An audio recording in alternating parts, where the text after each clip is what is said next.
अजय कुमार राय बहुत अच्छा मुखिया है और 2 मरतबा मुखिया बन चुके हो और अपने क्षेत्र में बहुत अच्छा काम किए।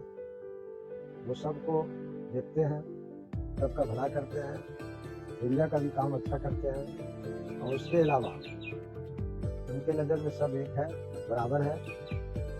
अब हम लोग उनको विधायक के रूप में देखना चाहते हैं। और देखते होंगे अच्छे छवि के कारण जो है बहुत ही गरीब बच्ची का शादी हो